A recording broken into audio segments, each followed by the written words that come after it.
Assalamualaikum warahmatullahi wabarakatuh.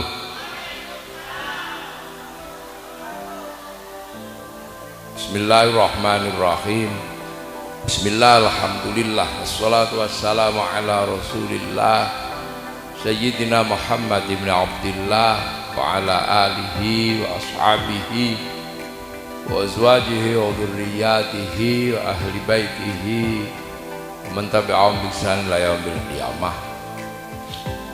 Para alim, para ulama, para kiai yang sangat saya ta'zimi, Kiai Haji Abdul Alim Khalil, Raden Kiai Haji Abdul Latif Amin, Kiai Haji Makki Nasir, Kiai Haji Fakhrillah Ashal, Kiai Haji Hasbullah Mukhtaram, Kiai Haji Abdul Wahab Zuzuri, para gus-gus dan para dzurriyyah Mbah Khalil yang sangat saya cintai, terutama Gus Karor mana Allah mana tadi Gus Karor, Karor Allah Karor yang saya cintai, jangan turun lagi. Masya Allah. Yang saya hormati Kiai Haji Nuruddin Abdul Rahman, Kiai Haji Abdul Muhaimin Makki, Kiai Haji Imron Fattah, Kiai Haji Agus Lukman Hakim, dan para kiai yang hadir yang saya hormati,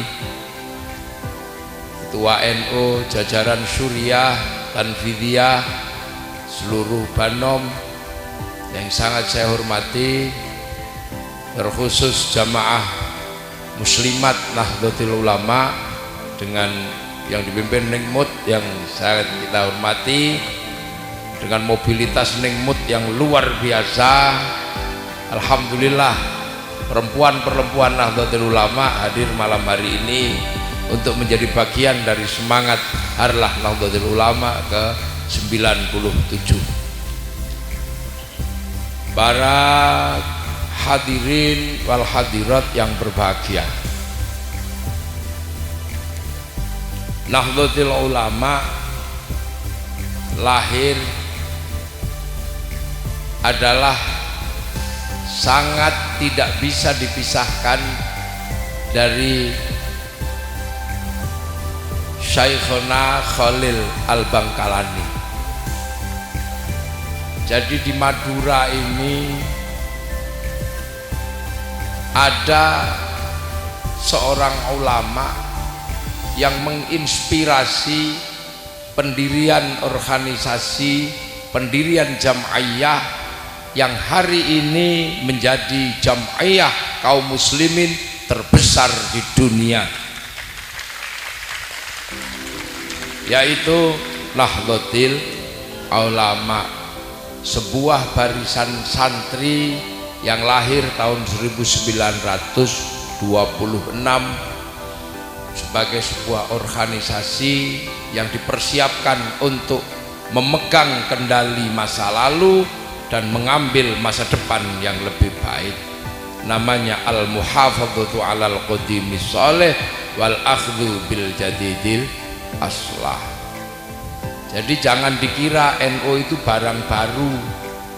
NU berdiri tahun 1926,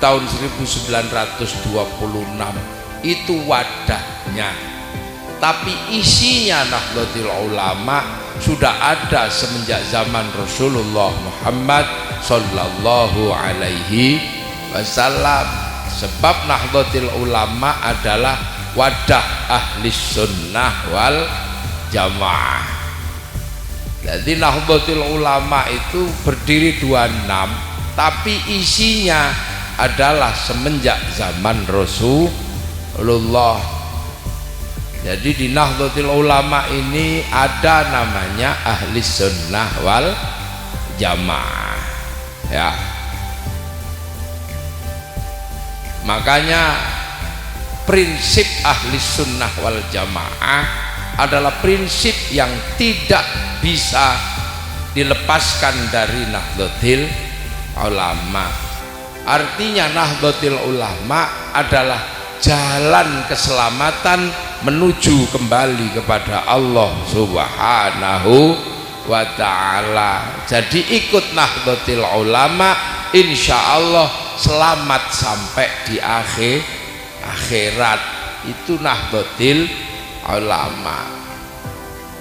Makanya kalau yang tidak mengerti Nahdlatul Ulama, dikira Nahdlatul Ulama itu organisasi murni kemasyarakatan, dikira organisasi NU itu seperti organisasi yang lain, sehingga kemudian yang dilihat adalah semata-mata capaian Nahdlatul Ulama sebagai organisasi umum. Makanya kalau dilihat dari situ, kemudian banyak yang kemudian merasa tidak butuh Nahdlatul Ulama, sehingga di tengah jalan dapat tawaran yang lain, belok mengikuti yang lain.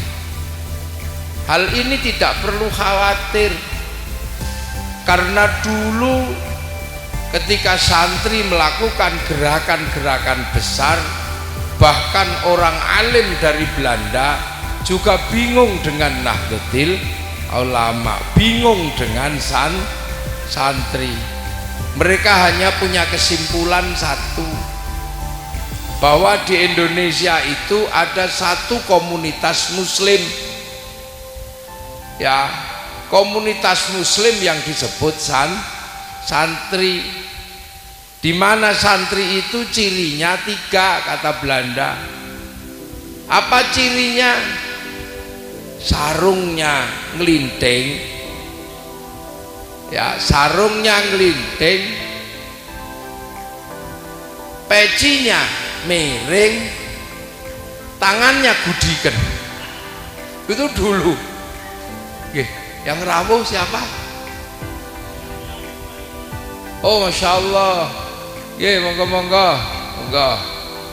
Alhamdulillah. Sugeng rawuh. Itu kalau orang Jawa menyebutnya sugeng rawuh. Monggo. Jadi dulu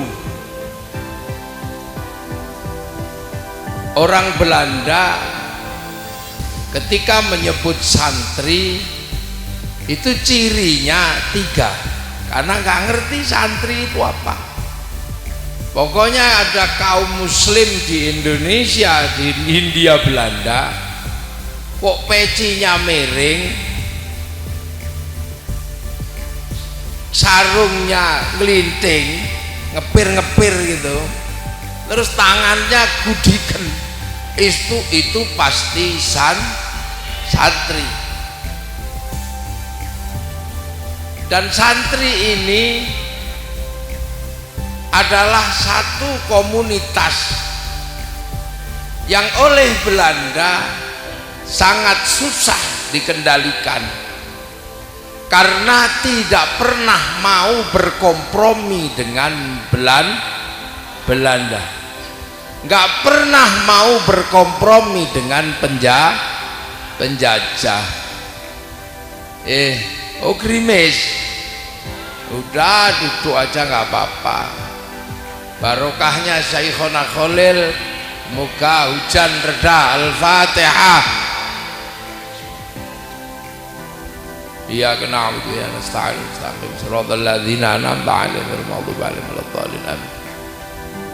Jadi saya pernah dapat cerita bahwa Bupati Bangkalan yang pertama itu bikin acara pernikahan, tapi di musim hujan. Datang ke tempat Syekhona Khalil, tolong Syekhona tolong hentikan hujan, karena saya mau bikin pesta pernikahan anak saya. Saya pengen 7 hari 7 malam tidak hujan. Kalau Bapak Bupati, kalau Syekhona memang wali, pasti bisa menahan 7 hari Baik, kata Syekhona Khalil, ambil kertas diambil sama Syekhona Khalil, ditulis sedikit, ditulis, tolong tulisan ini kamu paku di atas pintu. Bener-bener 7 hari 7 malam nggak hujan. Akhirnya Bapak Bupati ini saking senengnya pengen tahu tulisan apa ini, kok hebat bisa menghentikan hujan sampai 7 hari 7 malam. Begitu dibuka, Bapak Bupatinya emosi karena tulisannya Bupati Balak Naraja.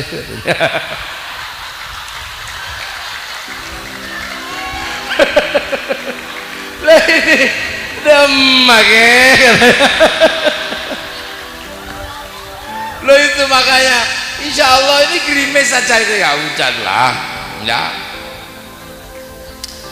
Jadi kenapa? Karena santri ini kata Belanda track recordnya itu sangat tidak bisa diatur dan tidak bisa dikendalikan oleh Belanda.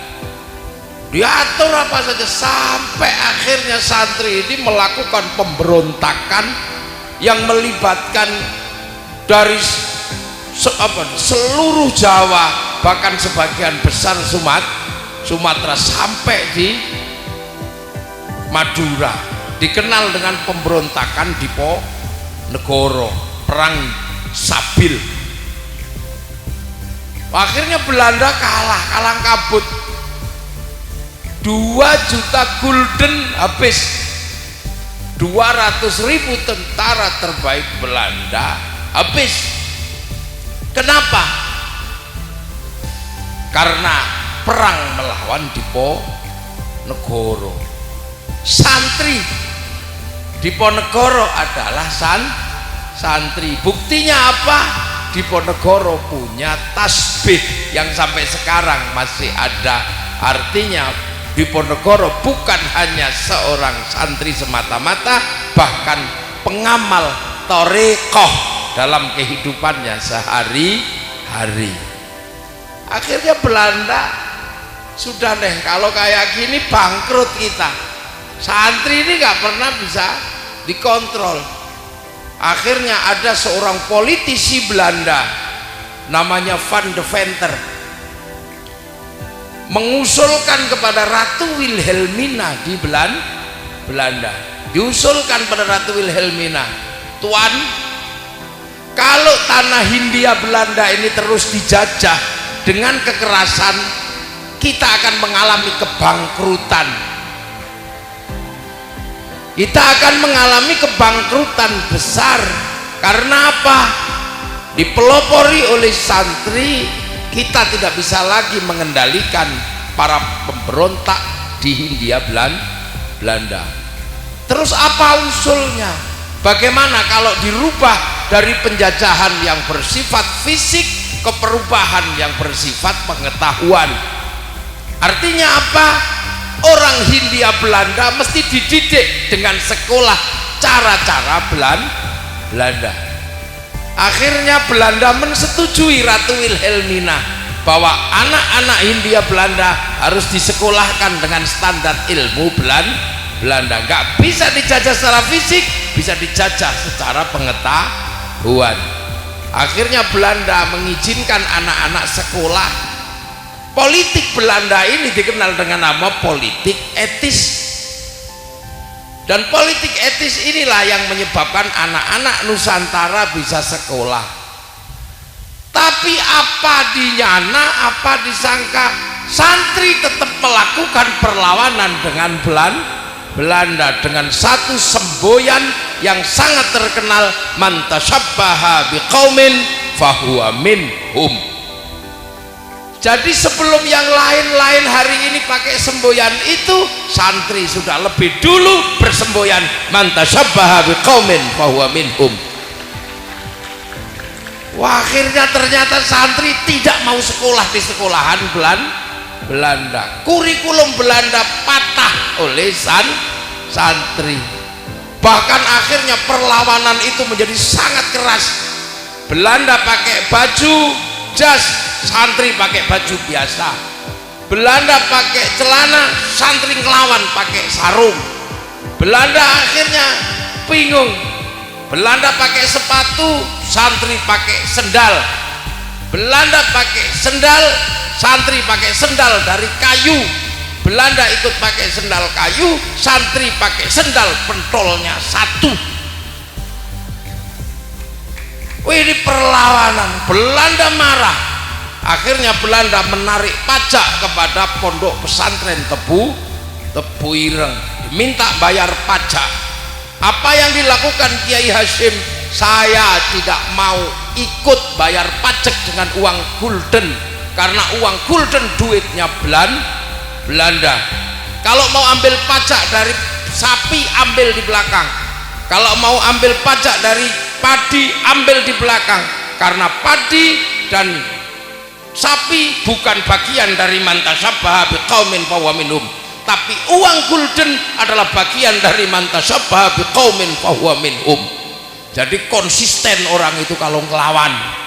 Jangan kayak orang sekarang ngelawan tidak konsisten, ngelawan rokok dengan rokok haram tapi mau gaji sebagai pegawai negeri. Ini tidak konsisten. Akhirnya Belanda marah. Karena Belanda marah, tiba-tiba kemudian pondok diteken.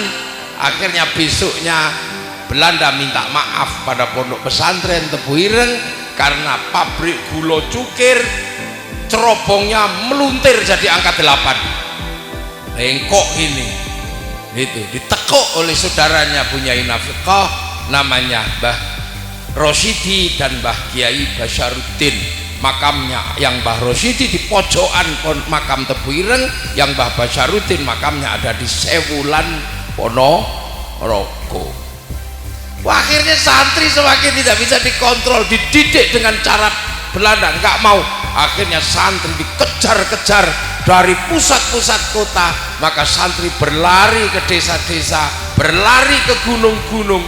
Maka dari itu santri ada di kampung dan ada di gunung. Makanya kalau santri dibilang deso, dibilang pelosok, kami tidak pernah malu dengan standar itu, karena itu adalah bagian dari cara kami dulu melawan Belanda, tidak berkompromi demi kemerdekaan negara kesatuan Republik Indonesia.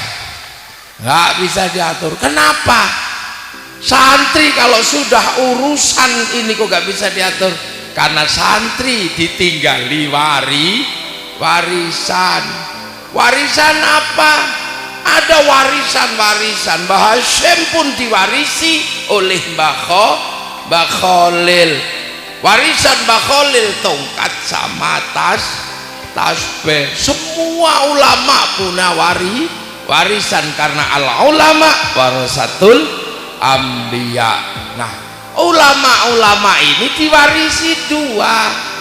Satu diwarisi Islam diwariskan kepada para ulama yang akhirnya dikenal dengan Islam ahli sunnah wal jamaah. Apa itu Islam ahli sunnah wal jamaah? Islam yang runtut dari zaman Rasulullah sampai ke zaman berikutnya. Kenapa?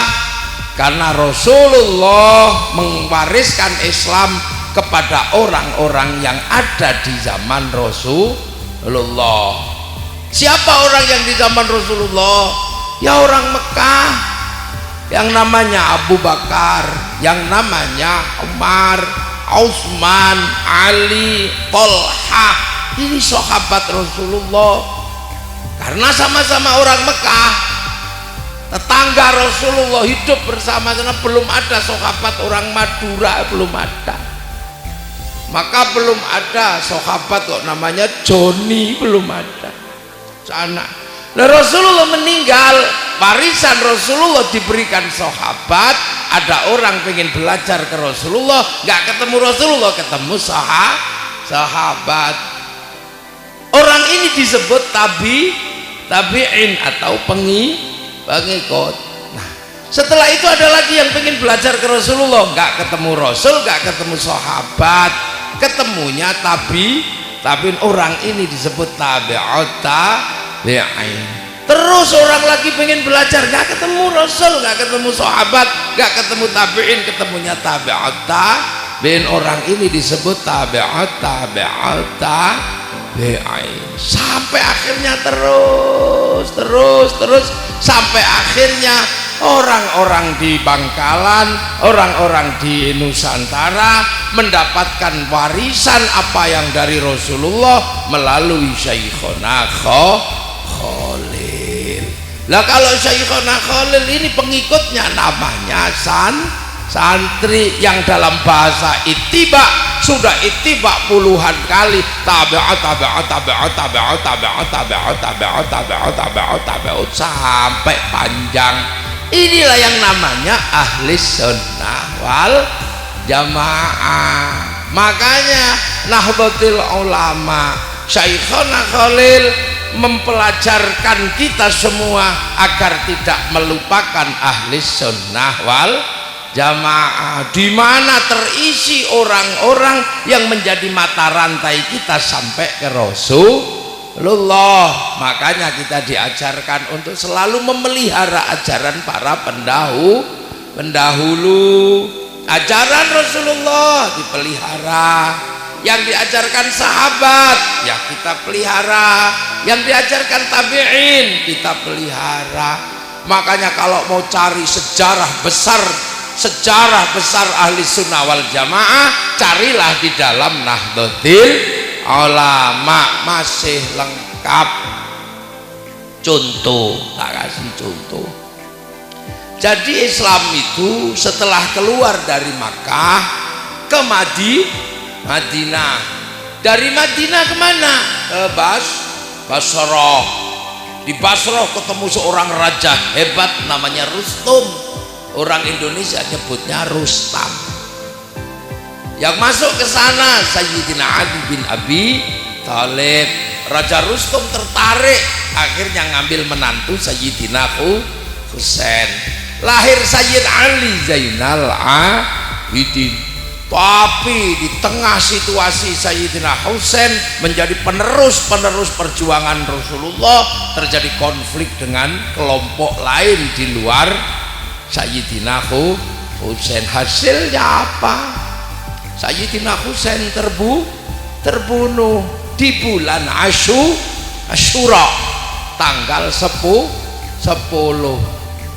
Peristiwa itu menjadi peristiwa duka kaum muslimin seluruh dunia. Nah, peristiwa itu tidak boleh dilupakan.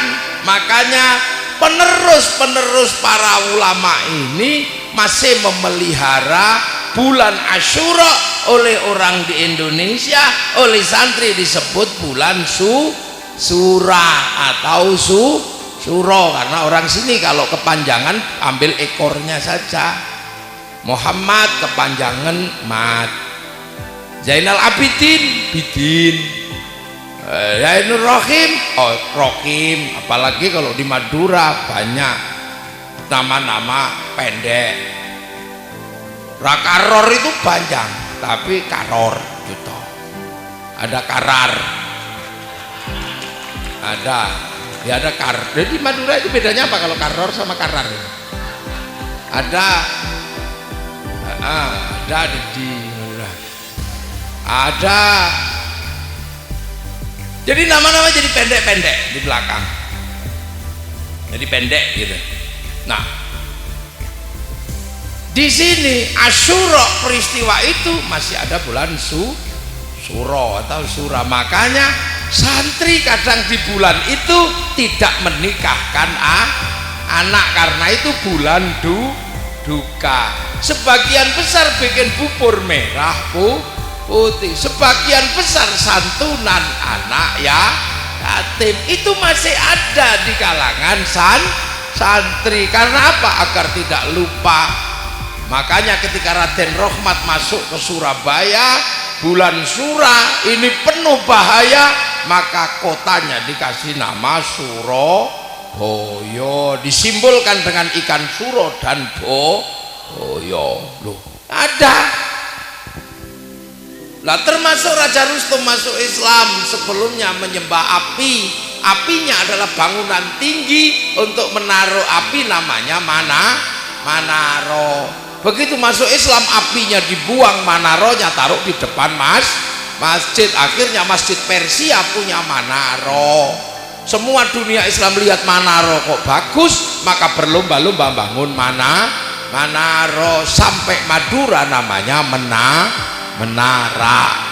Oh ini mozaik masalah di NU masih lengkap, di NU masih utuh karena dijaga, namanya ahli sunnah wal jamaah. Runtut ya, dari Mbah Hashim runtut, ke Mbah Khalil runtut, ke Kiai Soleh Darat runtut, ke Kiai Asy'ari masih runtut, ke Kiai Khairon masih runtut, ke Kiai Abdul Wahid gurunya masih runtut, kepada Kiai Abdul Halim masih runtut, kepada Kiai Sufyan di Tuban masih runtut, kepada gurunya Kiai Jabbar masih utuh ceritanya, kepada Kiai Abdul Rahman Lasem masih utuh, kepada Mbah Abdul Halim Benowo masih utuh, kepada gurunya Mbah Cokrojoyo Sunan Geseng masih utuh, kepada gurunya Sunan Kalijaga masih utuh ceritanya di kalangan NU, kepada gurunya Sunan Bonang masih utuh, kepada gurunya Sunan Ampel masih utuh, kepada gurunya namanya Syekh Ibrahim Asmoro Kondi masih utuh, kepada gurunya Sayyid Jamaluddin Al-Husaini Al-Kabir atau Syekh Jumadil Kubro masih utuh sejarahnya, kuburannya masih lengkap kalau di NU, masih didatangi. Kepada bapaknya namanya Sayyid Muhammad masih utuh di Pasai, kepada gurunya namanya Sayyid Ahmad Jalaluddin di Campa masih utuh, dari sejarah gurunya Sayyid Abdul Malik di Mongol masih utuh, kepada gurunya namanya Sayyid Alawi Amil Faqih masih utuh, kepada gurunya Sayyid Ahmad Sohib Mirbat masih utuh, kepada gurunya Sayyid Ali Kholek Qasam masih utuh, kepada gurunya Sayyid Alwi, kepada gurunya Sayyid Muhammad, kepada gurunya Sayyid Alwi, kepada gurunya Sayyid Ubaidillah, kepada gurunya namanya Sayyid Ahmad Al-Muhajir masih utuh, kepada gurunya Sayyid Isa, kepada gurunya Sayyid Muhammad, kepada gurunya Sayyid Ali Uraidi, kepada gurunya Sayyid Ja'far Shodiq, kepada gurunya Sayyid Muhammad Bakir, kepada gurunya Sayyid Ali Zainal Abidin, pada gurunya Sayyidina Hasan Husain, pada gurunya Sayyidina Ali. Ya ini langsung belajar kepada Rasulullah Muhammad Sallallahu Alaihi Wasallam masih utuh beserta sejarahnya. Bahkan ketika situasi politik, sampai Sayyid Ali Zainal Abidin keluar dari Jazirah, punya anak Sayyid Bakir, Sayyid Bakir punya anak Sayyid Ja'far Shodiq, sudah tidak tahan dalam situasi konflik di Timur Tengah, lahirlah sholawat kegelisahan, kegundahan. Allahumma sholli ala Sayyidina Muhammad wa ashghili zalimin bizzalimin akhrijna min bainihim salimin wa ala alihi wa sahbihi ajma'in. Di NU masih utuh, masih komplit. Makanya Nahdlatul Ulama tidak pernah lupa dengan sejarah di masa lalu. Seluruhnya masih utuh, bergeser-geser sampai ke zaman Sayyid Jamaluddin Al-Husaini Al-Kabir membawa Islam masuk ke Nusantara, masih utuh. Peristiwa-peristiwa perang di zaman para tabi'in masih utuh. Persiapan perang di Antokia yang melahirkan hizib-hizib besar masih utuh di kalangan Nahdlatul Ulama, membangkitkan semangat perang di peristiwa Antokia yang melahirkan Dibak, yang melahirkan Barjanji. Di NU masih utuh, namanya perjanjian sama Dibaan. Dari peristiwa itu melahirkan perjalanan panjang dari Maroko melewati lautan Atlantik yang ganas. Maka untuk meredakan laut lahir hizib yang dikenal nama Hizib Bahri, masih utuh di kalangan santri. Dalam persiapan perjalanan melewati padang Kalahari, menangkal petir yang masuk, masih utuh hizib, namanya Hizib barqi. Persiapan masuk di terusan Suez, lahir Khizib, namanya Khizib Latif, masih utuh. Kecamuk perang, lahir Khizib Nasor, masih utuh. Kepasrahan kepada Rasulullah yang melahirkan sholawat nariyah masih utuh di kalangan santri Nahdlatul Ulama. Kenapa? Karena para pewaris dipelihara sejarahnya dan amaliyahnya, sampai akhirnya Islam bergerak terus, masuklah Islam ke Nusantara, masih utuh. Kecintaan para ulama Nusantara pada Rasulullah, di mana Rasulullah dalam setiap beribadah pakai baju jubah, masih utuh dipakai. Tapi karena jubah tidak bisa dipakai oleh orang Madura kalau mau nanam padi, mau karapan sapi, maka baju Rasulullah yang disebut baju syar'i, agar tidak hilang identitasnya, maka baju syar'i dipotong, potongan syar'i namanya syar'un. Orang dulu tidak punya huruf ain, punyanya monggo potongo, maka syar'un menjadi sarung, saruan menjadi sarungan. Ini identitas santri, masih lengkap, pelajarannya masih lengkap. Dimana ketika membawa Allah ke Nusantara, orang Nusantara tidak mengenal Allah tapi mengenal pangeran, tidak ada masalah. Inilah yang dilakukan. Masuk ke sebuah negara adalah untuk menanam, enggak, karena ayat Al-Quran menjabarkan wakafa billahi syahida.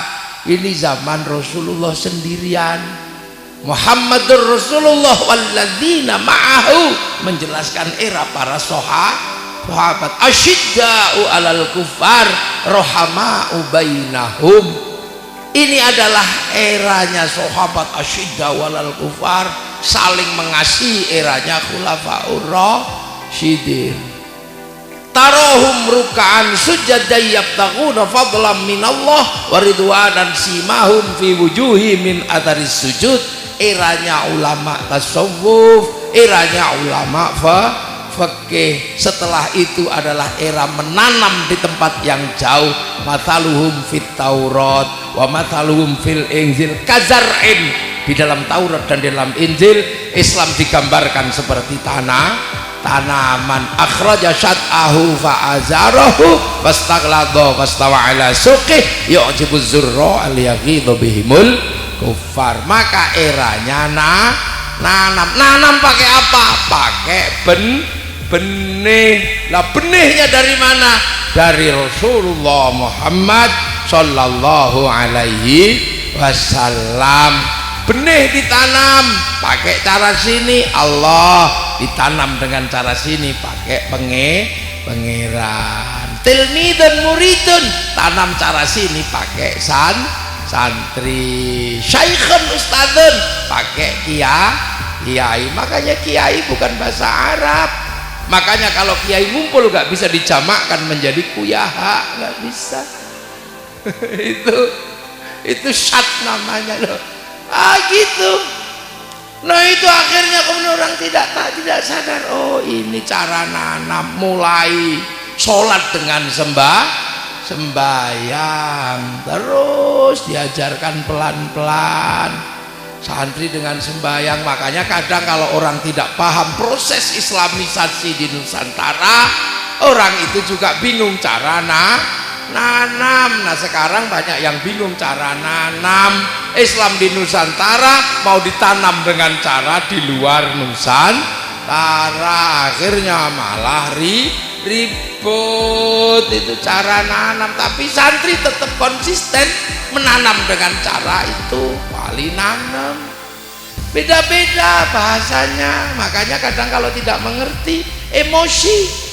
Masa ulama Syekhun Ustadzun dipanggil kiai di sini, padahal di sini ada tombak kiai pleret, tombak kiai apa, ada kebo kiai selamat. Makanya kadang kalau tidak memahami ini, dikira ulama itu ada dari kebo, dikira ulama itu dari ular. Bukan itu maksudnya.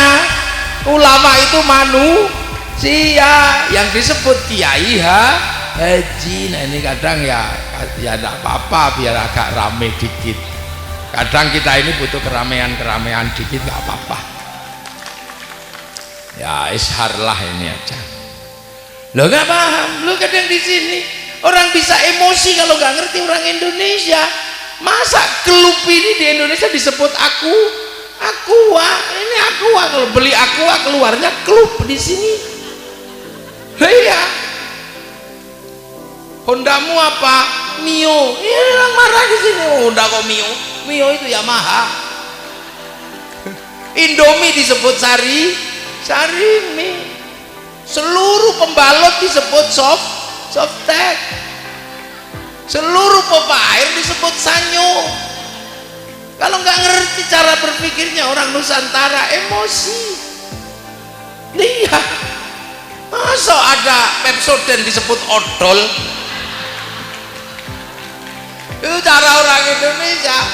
Yang itu kadang dicontoh ibu-ibu Madura. Kalau lebaran usil, seluruh bungkusnya kongwan isinya rengginang. Jadi harus benar-benar paham. Kazar'in akhraja syat'ahu fa'azarahu fastaghlaba fastawa ala suqihi ya'jibu zurra' liyaghidha bihimul kuffar. Harus paham. Begitu mulai paham, akhirnya kemudian orang-orang yang disebut wali ini, kenapa disebut wali? Karena orang-orang inilah khaufun alaihim walahum yahzanun. Enggak takut. Allah sebut pangeran, enggak takut. Ulama disebut kiai, enggak takut, biar saja.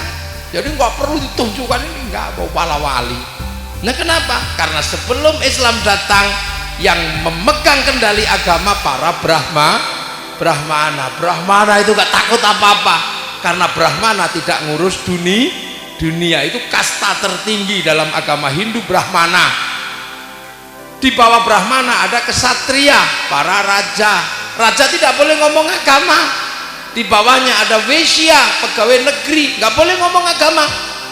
Di bawahnya ada Sudra, ada pedagang, ada petani, orang-orang kaya, itu Sudra, nggak boleh ngomong agama. Di bawahnya ada yang peminta-minta, paria. Di bawah paria ada tukang ngutil, ngentet gitu, itu kucah. Di bawah kucah ada maling, tapi kalau ketahuan lari itu namanya mleka. Di bawahnya ada yang maling tapi ketahuan berani, namanya candala. Jadi pedagang ini Sudra. Makanya ketika Islam disebarkan oleh para pedagang, orang Jawa tidak mau, orang Madura tidak mau karena Sudra. Makanya kalau ada mengatakan Islam disebarkan oleh saudagar, tertolak dalam ilmu sosiologi dan antropologi Nusantara. Tertolak. Lu yang masuk ke sini saudagar nggak bisa karena yang ngomong agama. Jadi harus benar-benar yang sekelas Brahmana, dan itu kelasnya wali. Makanya yang menyebarkan Islam para wali. Dan di samping para wali, Islam di Nusantara ketemu dengan peradaban besar. Ada peradaban Nusantara yang mempersatukan dari Sabang, Madagaskar sampai semenanjung Australia, sampai ke New Zealand, sampai ke sebelah Hawaii, sampai ke separuh Korea.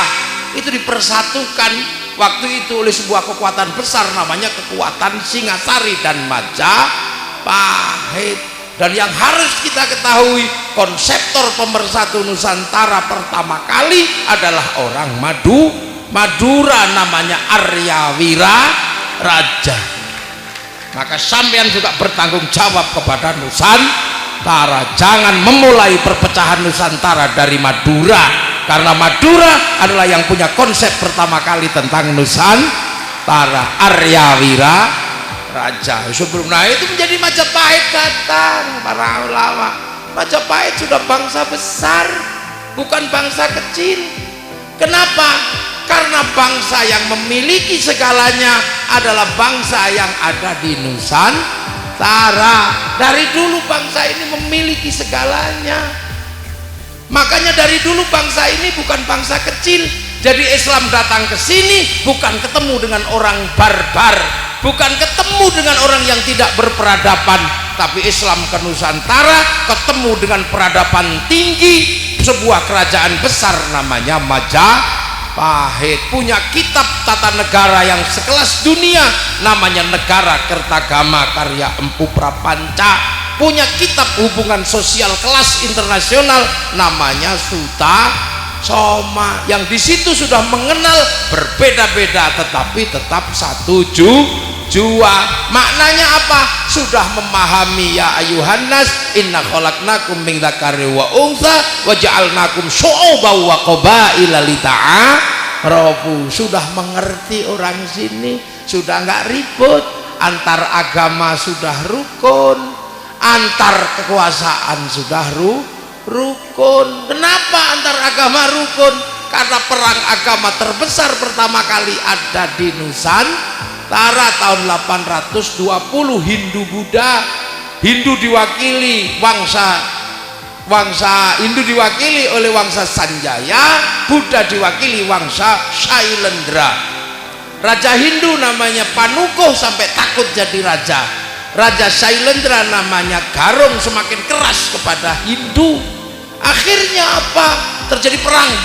Orang Hindu takut perang, akhirnya pergi ke India belajar ilmu arsitektur, pulang dikenal dengan nama Resi Gunadarma. Akhirnya kemudian yang Buddha semakin kuat, akan tetapi ketika bangun tempat ibadah tidak bisa. Kenapa? Nggak punya arsitek. Akhirnya orang Buddha cari arsitek, ketemu orang Hindu namanya Panukuh, dibangunlah candi Buddha, arsiteknya Hindu, lahir candi besar namanya Sambara Budura yang dikenal dengan nama Borobudur. Akhirnya kemudian anak si Semaratungga namanya Pramodawardhani yang anti Hindu jatuh cinta sama Panukuh yang orang Hindu. Sampean bayangkan, raja anti Hindu, anaknya jatuh cinta sama orang Hindu. Akhirnya menikahlah anak Raja Buddha dengan anak orang Hindu. Akhirnya yang menjadi pewaris kerajaan Buddha orang Hindu namanya Panukuh, bergelar siapa? Rakaitikatan. Jadi dalam sejarah bangsa ini kalau konflik jangan terlalu serius, apalagi pilpres. Sudah hentikan konflik itu, khawatir anakmu saling jatuh cinta. Itu berat, sakit nanti. Sudah, makanya saya sangat berbangga Indonesia punya resolusi konflik di mana Bapak Prabowo bisa bergabung dengan Pak Jokowi atas nama apa? Demi bangsa Indonesia. Itu ini pembelajaran besar. Akhirnya rukun Sriwijaya, bangsa Shailendra pindah ke Palembang bangun Sriwijaya, besarlah Sriwijaya. Yang namanya wangsa Sanjaya geser ke timur dipimpin Sindok bikin wangsa Isana, besarlah kerajaan Singosari. Ketika kemudian menjadi Majapahit dirukunkan dalam Bhinneka Tunggal Ika. Semenjak itu bangsa ini saling jaga, yang Hindu jaga Buddha, yang Buddha jaga Hindu.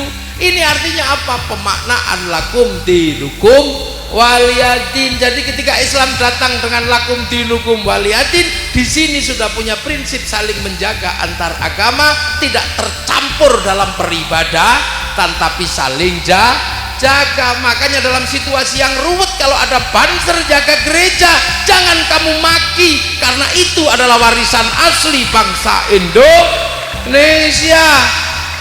Di Bali yang jaga masjid Pecalang, yang terakhir yang jaga masjid di Selandia Baru orang Kristen. Artinya dunia memang saling jaga, jangan saling olok-olok. Dulu olok-olok karena belum ada Selandia Baru di mana orang Kristen jaga gereja. Sekarang kalau Natal semua ikut saling menjaga, bareng-bareng banser, ada kokamnya Muhammadiyah juga ikut jaga, semuanya jaga.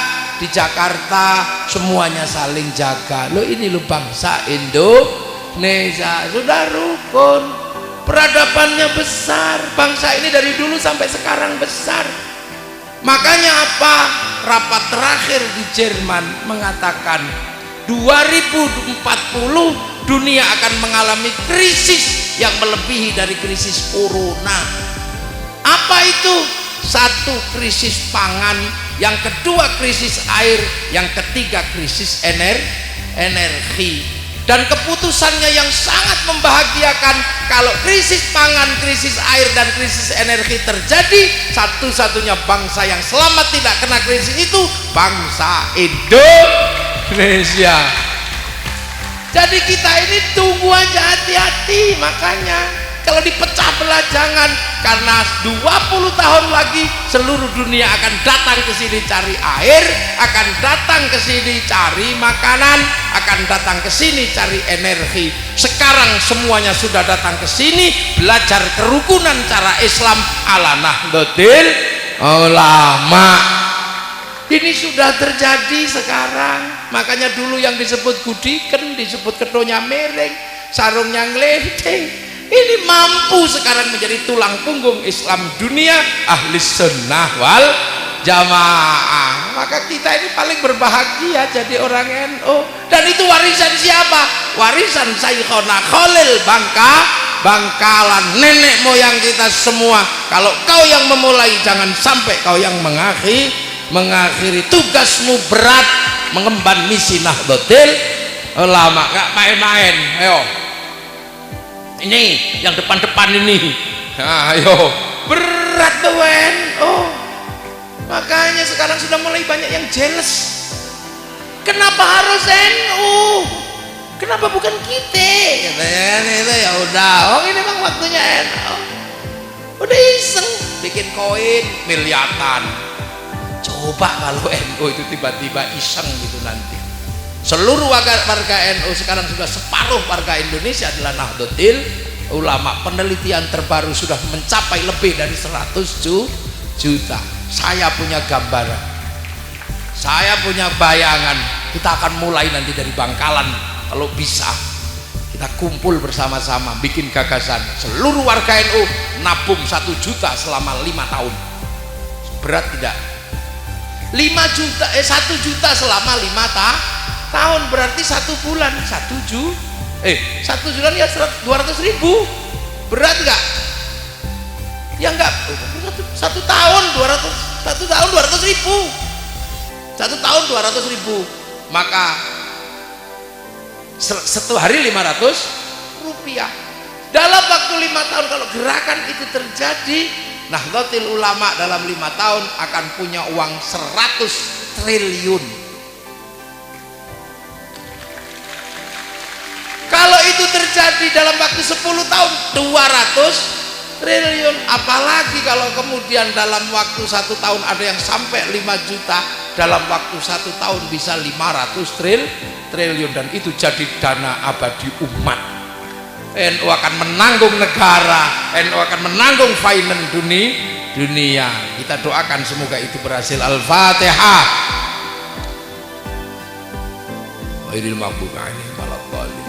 Nah, jadi kita ini bangsa besar dari dulu. Makanya kita ini selalu kadang hari ini agar kita tidak terlibat dalam percaturan dunia, bangsa kita dijelek-jelekkan. Maka sekarang musim jelekkan anak bangsa. Apa yang tidak dimiliki bangsa Indonesia? Dari mulai dongeng kita punya segalanya. Orang Eropa punya dongeng cinta namanya Romeo Juliet. Orang Cina punya kisah cinta namanya Sampai Engtai. Orang Arab punya kisah cinta Kais dan Laila. Kita punya kisah cinta. Di Madura ada kisah cinta apa? Marlena. Di Jawa ada kisah cinta Ande-ande lumut. Di sana ada cerita Ibu Tiri yang kejam. Kita juga punya cerita itu. Di sana adalah Cinderella. Di sini apa? Bawang putih, bawang merah. Dan bawang putih, bawang merah adalah obat corona. Sana punya kisah orang kuat namanya Samson. Orang Madura punya Joko Tole. Di Jawa punya Bandung Bondowoso. Orang sana punya apa? Punya binatang bisa ngomong namanya kura-kura ninja. Kita punya kancil nyuri timun. Punya segalanya. Apa yang enggak kita punya? Loh ya, keindahan musik Nusantara Itu ada alat musik namanya terbang, alat musik dari Arab terbuat dari kayu dan kulit. Di Eropa ada alat musik namanya gitar terbuat dari kayu dan tali. Tapi bangsa Nusantara punya alat musik namanya gamelan terbuat dari logam. Artinya hanya bangsa yang punya ilmu pertambangan yang maju dan penguasaan metalurgi yang mapan mampu membuat alat musik dari logam. Itu. Jadi bangsa ini dari dulu paling punya kekuatan. Makanya bangsa Cina kalau marah dengan orang-orang di luar Cina yang memproduksi gandum, orang Cina akan kelabakan, karena kalau embargo gandum tidak boleh masuk Cina, Cina nggak bisa makan. Makanya gandumnya diawetkan, dibikin panjang namanya mie.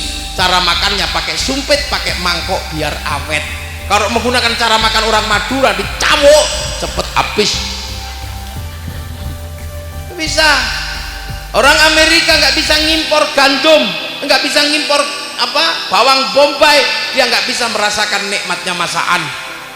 Apalagi orang Afrika makanannya susah, nanam padi dimakan sama burung pipit, burung kemprit, manuk kedi,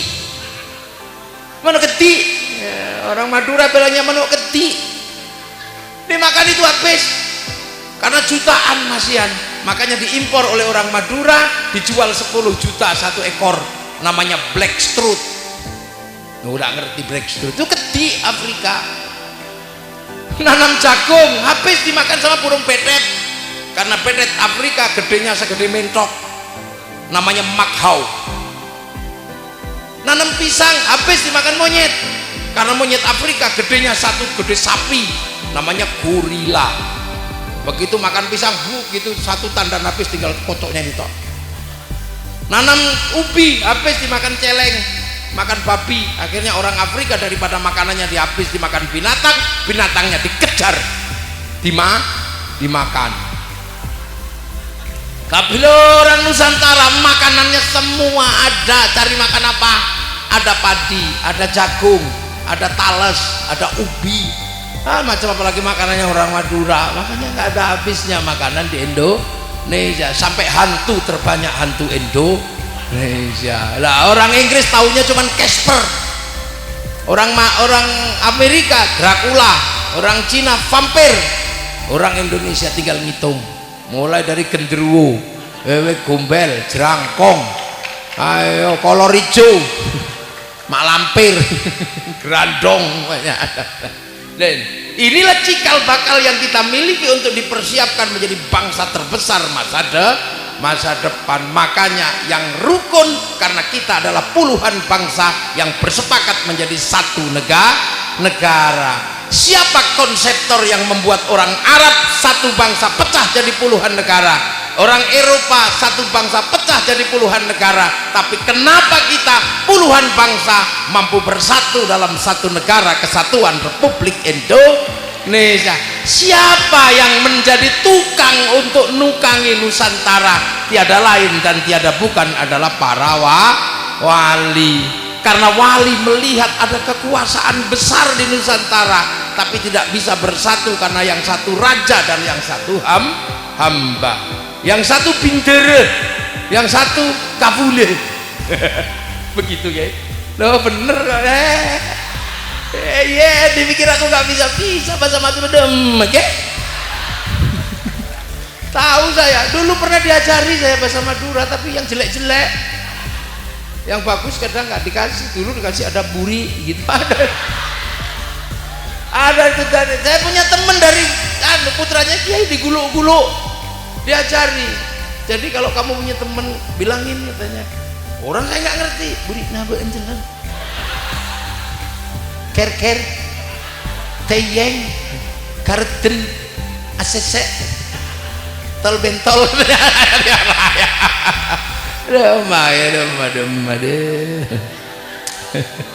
Loh, akhirnya raja dan hamba oleh para wali Islam harus masuk menjadi bagian dari pergerakan baru.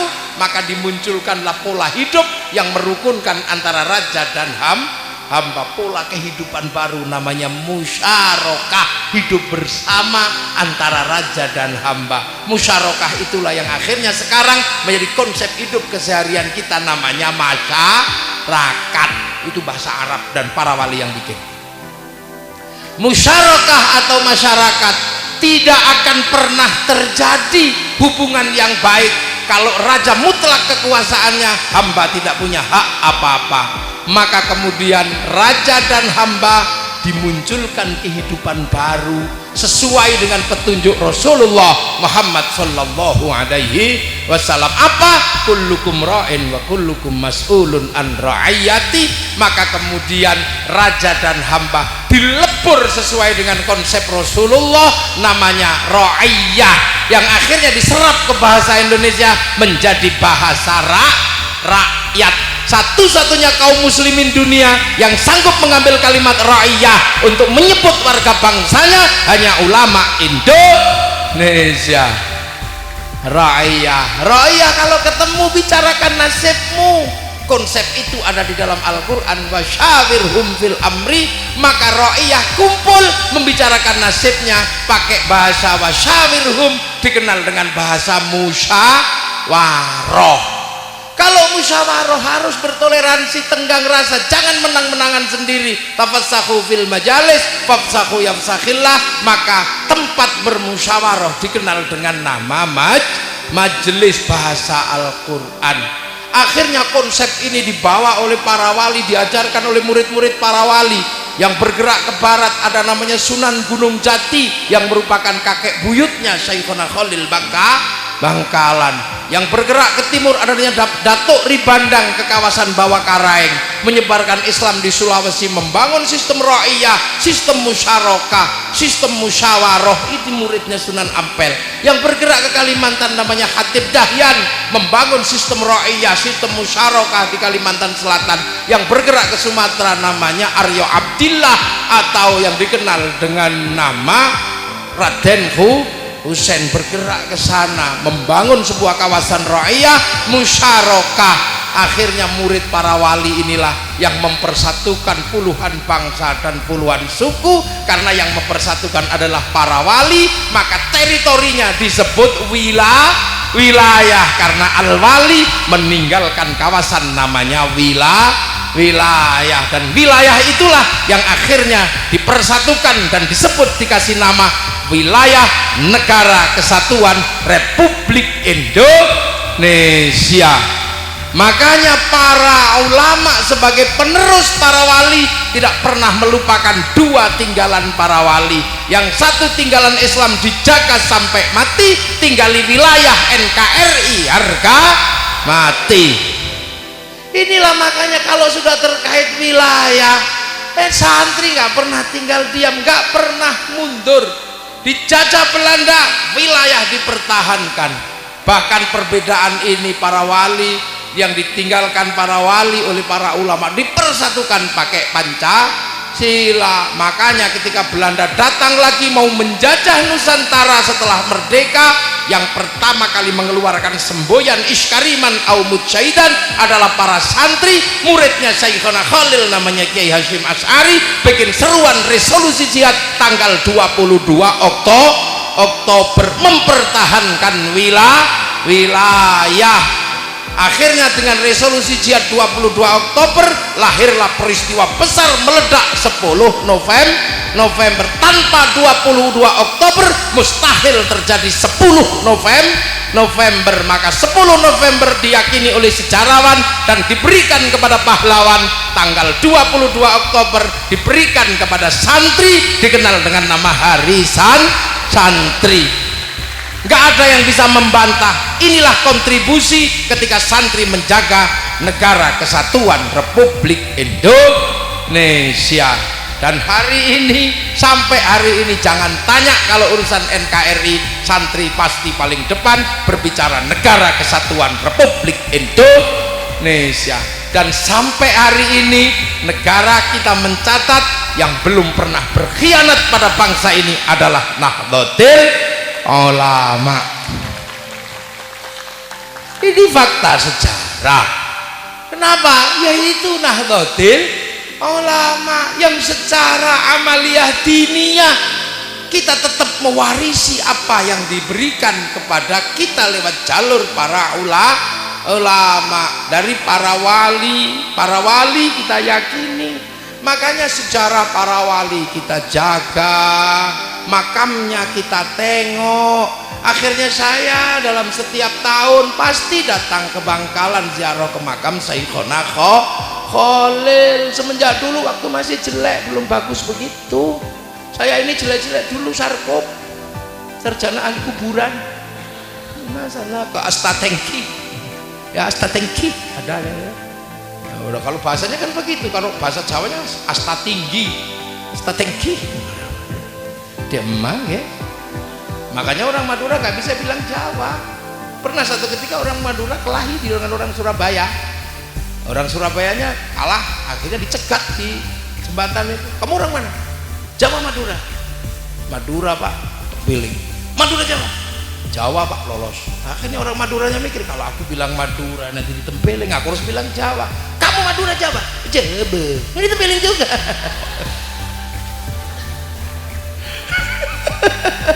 Jawa. Nyuruh sama Madura, bahasanya paling indah. Okay. Tapi saya heran dengan orang Madura itu. Kalau ngomong itu pasti ketahuan dia orang Madura. Sekelas Pak Mahfud kalau ngomong ketahuan kalau Madura. Tapi orang Madura kalau baca Quran sama sekali tidak ketahuan kalau itu orang Madura. Ini jaib itu. Kalau udah baca Quran nggak akan tahu itu Madura, bukan nggak bisa, bukan Madura. Artinya lidah Madura cocok dengan lidah Al-Quran. Nah, itu makanya orang Madura ini kalau aduh susah kita kalau udah demek ya. Kadinto jangankan yang kelas di kampung, Pak Mahfud aja masih kok. Itu di sana ya, di sana. Lah itu jadi santri ini akan terus bergerak.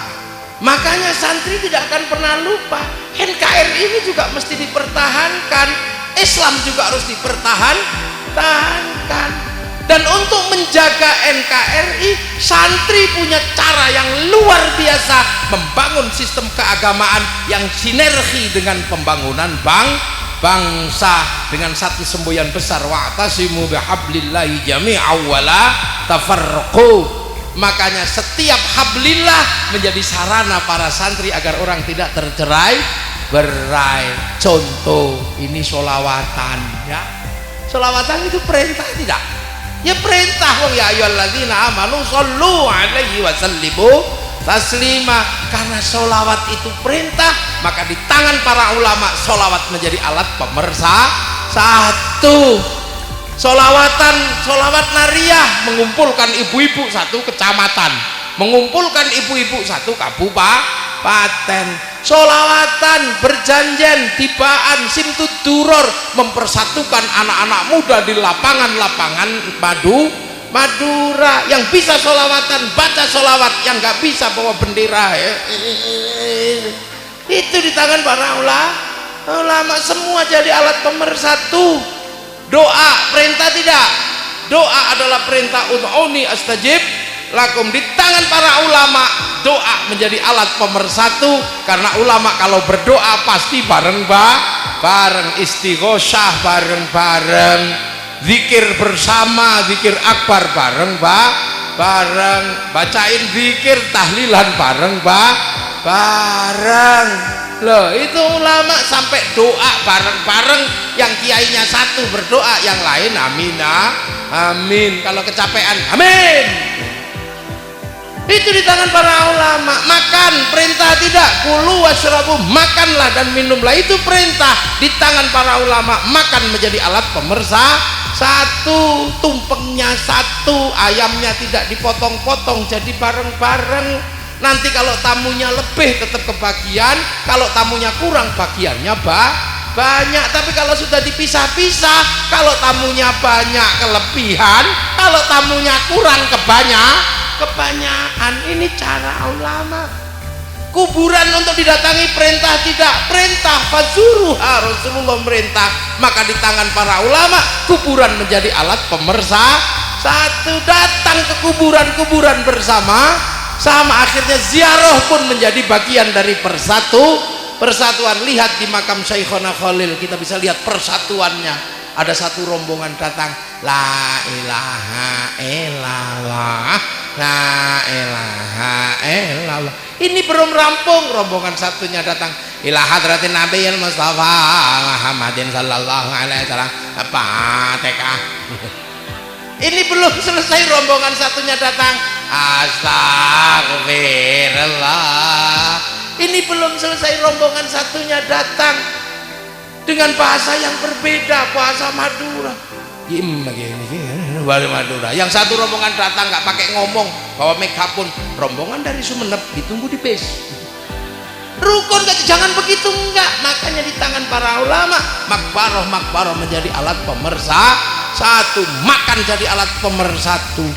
Itu prinsip wa'tasimu bihablillahi jami'an wa la tafarraqu. Tapi di tangan yang lain alat pemersatu menjadi alat pemecah belah. Makan yang tadinya bersatu dibid'ahkan menjadi makan sendiri. Doa bersama-sama yang tadinya istighosah jadi alat pemersatu dibid'ahkan, akhirnya doa sendiri.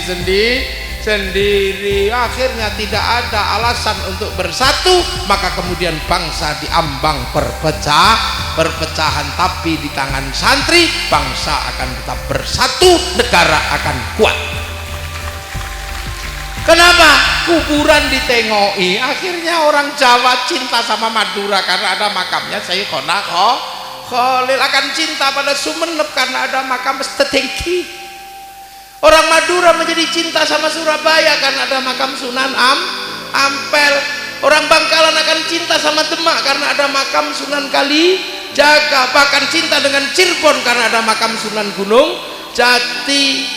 Para kuburan para nenek moyangnya diperingati, dikholi. Kalau ini dilakukan terus menerus antar anak bangsa akan mencintai tempat-tempat yang jauh, dan ini adalah cara menjaga hubbul waqon minal iman. Ini caranya santri. Makanya Belanda dulu kalau mau membuat bangsa pecah, pergerakan santri harus dipisah. The fight at impera dulu caranya santri. Maka tidak usah khawatir, tidak usah khawatir dengan santri. Pak tentara nggak usah khawatir dengan santri, polisi nggak usah khawatir para santri. Sampai kapanpun santri Nahdlatul Ulama akan setia pada NKRI, karena NKRI santri sadar bahwa dunia ini dibikin Allah sudah baik, manusianya sudah baik. Manusia tidak dikasih tanduk, artinya manusia tidak persiapkan untuk tanduk-tandukan. Manusia tidak dikasih cakar, artinya manusia tidak disiapkan untuk cakar-cakaran. Manusia tidak dikasih kaki seperti sapi, artinya manusia tidak disiapkan untuk tendang-tendangan. Manusia tidak dikasih taring, artinya manusia tidak dipersiapkan cokotan. Tapi manusia dipersiapkan sebagai laqad khalaqnal insana fi ahsani taqwim, dipersiapkan sebagai bentuk terbaik. Dan agar kebaikan itu menjadi sempurna, tidak turun derajat kepada tsummaradadnahu asfala safilin, maka diberikan sebuah rumus baru, sebuah petunjuk namanya amanu wa amilus sholihat yang dari Rasulullah. Tapi kemanusiaan yang baik disempurnakan dengan agama yang baik. Ini tidak akan berarti apa-apa kalau manusia tidak punya keamanan bangsanya dengan baik. Maka sebelum laqad khalaqnal insana fi ahsani taqwim, sumpah Allah wattini wazaitun wa turi sinina wa hadzal baladil amin. Demi buah tin simbol Nabi Nuh ulul azmi, wazaitun simbol Nabi Isa Nabi Ibrahim, wa turi sinina simbol Nabi Musa, simbol Nabi Muhammad apa? Wa hadzal baladil amin, demi keamanan bangsa dan negara. Maka jangan mengaku umat Rasulullah kalau nggak mampu menciptakan keamanan bangsa dan negara. Bangsa dan negara dijaga oleh Lalatip beserta polisi, beserta TNI. Manusianya sudah baik, dijaga sendiri-sendiri lewat keluarga. Para ulama menjaga amanu wa amilus lihat. Makanya ada jihadnya masing-masing. Suriah manusianya baik, agamanya baik, tapi tidak tercipta baladil amin. Kerusuhan ada di mana? Afghanistan tidak tercipta baladil amin. Nusantara punya aman wa amilus sholihah dengan sistem Nahdlatul Ulama, sistem pesantren, tercipta kedamaian baladil amin karena punya negara kesatuan Republik Indonesia. Inilah yang namanya baldatun thayyibatun wa rabbun ghafur. Loh ini ya, kita punya segalanya, dan manusia terus bergerak dan terus berkembang. Saat inilah titik di mana al-muhafadzatu alal qadimi sholih sudah dilakukan oleh Nahdlatul Ulama. Persiapan apa? Persiapan al-akhdhu bil jadidil aslah, masa depan yang lebih baik. Nah, masa depan yang lebih baik itu seperti apa? Hari ini kita bisa melihat ada satu masa yang tidak kebayang sebelumnya yang disebut milenial. Ini masa yang tidak kebayang sebelumnya, di mana seluruh anak bangsa bisa bertemu setiap hari. Dulu zaman para kiai yang di atas ini, untuk sekedar melihat gajah Afrika nunggu namanya flora dan faunanya TVRI. Sudah ditunggu seharian yang keluar Pak Harmoko sama Pak Murdiono. Anak milenial tidak perlu menunggu lama. Kalau pengen berselancar di dunia, tinggal ambil smartphone, tinggal ketik di sini, semua keluar. Apapun yang kalian inginkan ada di sini. Ketiklah sesuatu, pasti keluar penjelasannya. Karena ada ulama yang sangat sakti di situ, yang alim namanya Syekhul Kukli. Ya alim. Nah itu tinggal ketik. Mau lihat Afrika tinggal ketik, kucing Afrika keluar, tengu Afrika keluar. Mau iseng bokong India keluar. Iya, mau ngetik banser kecemplung kali ada di situ. Iya, banser ngentut ada di situ, lengkap di sini. Ini dunia baru, dunia di mana seluruh anak bangsa ketemu. Tidak ada perbedaan. Yang dipakai oleh anak Korea dipakai anak Indonesia, rambutnya sama-sama miring. Ya, pakai WhatsApp semua. Dari anak presiden sampai anak kerapan sapi pakai WhatsApp, pakai Facebook. Nyari teman nggak perlu pakai sendal ke sana ke sini, nggak perlu. Sekarang tinggal ketik di sini namanya. Dina, ini ada di sini. Sowi keluar, Sowi yang mana ya, Bangkalan. Iya itu. Yang bawa apa? Anak muda paling ganteng di Bangkalan. Pasti keluar. Wajah yang keluar Rakaror. Wah, udah keluar Rakaror gitu, Ranasi keluar gitu, Relatif keluar gitu. Apa gitu diketik Rausah Muafik. Wah, tapi nggak bisa. Saya ini kalau dipisahkan dari NU nggak bisa. Karena nama yang paling sering disebut oleh orang NU itu Muafik. Wallahul muwaffiq. Jadi ini saya ini belum lahir sudah NU. Jangan curiga kalau saya bukan NU. Pasti NU, namanya saja Muafik. Coba orang NU setiap ngaji pasti nyebut Wallahul muwaffiq. Jadi sebelum saya datang nama saya sudah sampai di Bangkalan. Makanya kalau saya datang orang tidak bisa lagi, oh ini namanya Muafik gitu kan. Oh, akhirnya dibanding-bandingkan, kalau sama Rakaror ganteng mana katanya. Iya. Lah ini loh ya. Nah itu. Kita ini masa depan dunia baru. Dulu kemana-mana pakai sentolop. Iya tahu sentolop? Senter. Sekarang mana ada orang pakai senter? Karena di sini ada senter. Dunia baru kita cari kan ya. Nah, ya. Ini yang ngajari saya bahwa di sini ada senter itu Habib Bidin, mantunya Habib Lutfi. Gus ada itu di situ katanya. Lah semua ada di sini. Sekarang apa yang nggak ada di sini? Matikannya susah. Ada di sini dunia baru, new world. Dikira saya nggak bisa bahasa Inggris. Dipikir Ranasi aja yang bisa bahasa Inggris karena pulang dari Inggris. Oh, Ranasi di Inggris tetap demak ya.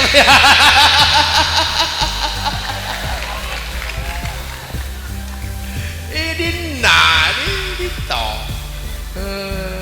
Motor muluknya di mana? Gitu. Iya, biar kayak itu. Orang Ranasi itu kemarin cerita sama saya, keliru. Beli pakai pound sterling keliru. Kebanyakan katanya, dikira 10.000, katanya 10.000 pound sterling. Ya inilah dunia, ini dunia baru. Anak-anak sekarang ini dikendalikan oleh ini. Bisa tahu dunia manapun. Pengen belajar masak daging, kikil, gak perlu ketemu orang, ketik di sini. Resep masak kikil, ada di sini. Resep potong rambut ada di sini. Menggemukkan sapi ada di semua lengkap. Dulu ini kisah orang-orang tua kita ini dulu. Makanya sekarang kalau jatuh cinta itu berat kalau orang dulu itu. Karena dulu jatuh cinta itu berat. Kalau sekarang kan lebih enteng. Dulu jatuh cinta itu berat karena nggak ketemu. Kalau sudah satu mondok nggak ketemu, akhirnya kita bikin surat, mulai menulis kalimat cinta. Dulu makanya orang dulu pinter-pinter merayu. Karena kalau bercinta kalimatnya panjang, untukmu, kekasihku, di penjara suci. Lalu di penjara suci itu artinya pesantren. Iya, gitu pesantren. Entah kenapa malam hari ini aku begitu merindukan. Pedih rasanya semenjak kau pergi dariku. Tapi aku nggak apa-apa karena itu demi kau menuntut ilmu untuk masa depan kita berdua. Wah, itu dulu. Kekasihku memang perih merindukanmu. Setiap aku melihat sesuatu seperti melihat bayang-bayangmu. Dan perih ini bisa aku rasakan seperti kata penyair. Kau tusuk di sana, berdarah di sini. Wah. Itu dulu zaman kita ini, anak-anak dulu. Pengalaman kayak Engki. Pengalaman itu iyalah. Tapi aku paksakan menulis sajak rindu. Dan tidak bisa kutahan lagi menulis sajak rindu di bawah rembulan ini. Karena aku tahu kau dan aku malam ini sedang duduk di bawah sinar rembulan yang sama. Aduh, itu dikirim lewat pos. Ini dikirim lewat pos terus dijilat perangkonya. Ditunggu seminggu gak datang-datang, ini pasti dibuka pengurus ini.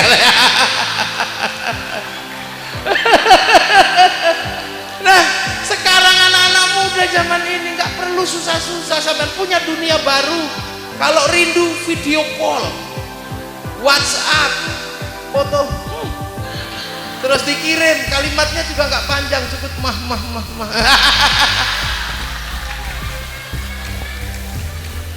Ini dunia baru, bener-bener dunia baru, percepatannya luar biasa, bisa menjadi siapa saja di sana, bisa jadi siapa saja. Tapi yang tidak bisa dilampaui oleh anak modern, anak milenial cuman satu, kamu bisa menjadi lebih Arab dari orang Arab, kamu bisa menjadi Eropa lebih dari orang Eropa. Tapi kamu pergi ke negara manapun, kamu pasti ditanya pasportmu mana. Artinya identitas sebuah bangsa pasti menjadi identitas terakhir dari anak milenial, dan itu sudah dipersiapkan oleh Nahdlatul Ulama dengan semboyan-semboyan tentang kebangsaan.